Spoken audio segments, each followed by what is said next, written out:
Hi, we are back with the PLP learning program, and now we're going to look at algebra and how to factorize using the highest common factor once again.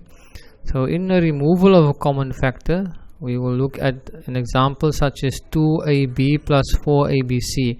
We first of all need to find out the common factor, or identify the common factor, and that is a number that can divide into all of these numbers and the variables, like we've done in the previous video.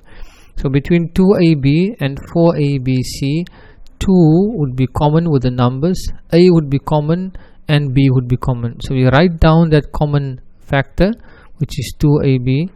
Our next step would be to open up a bracket and then divide the common factor into each term. So 2ab must divide into 2ab, 2ab must divide into 4abc, and we write that in a bracket, and that would be the bracket 2ab divides into 2ab once, and 2ab divides into 4abc 2c. In other words, a and a cancels, b and b cancels, and there's only a c left. So this would be my final answer for factorization.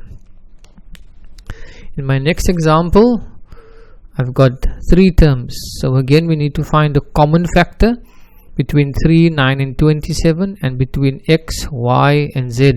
So 3 is the common factor, obviously, because 3 can divide in 9, 27.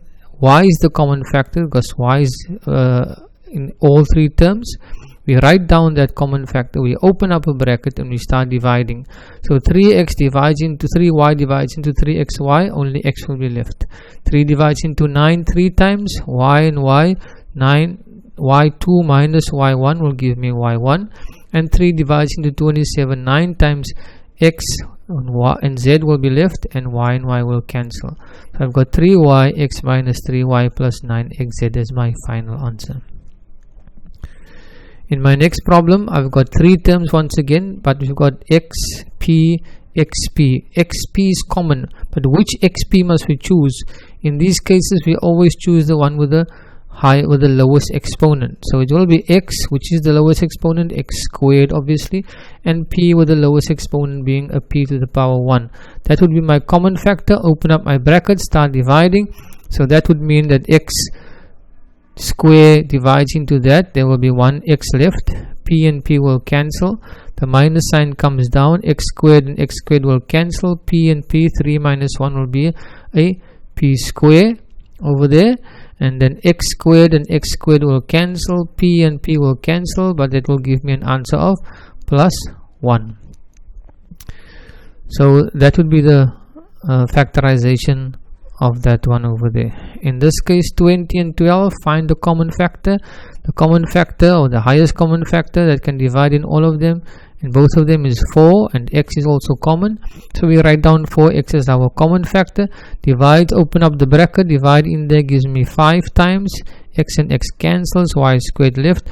4 divides into 12 3 times, x squared and x1 subtract will get an x. So that is my answer to that one. And then finally 3 terms, 38, 57 and 76. We have to find the highest common factor. In this case, the highest common factor would be a 19, and a and b, that is common. When we divide, we get divides in there, 2a is left, 19 divides into 57, 3b is left, and 9ab divides into 76ab 4 times. So if we take out the common factor, open up the bracket, start dividing each one, our answers are right inside the bracket. Here's your exercise to try. We've got these to factorize using the highest common factor.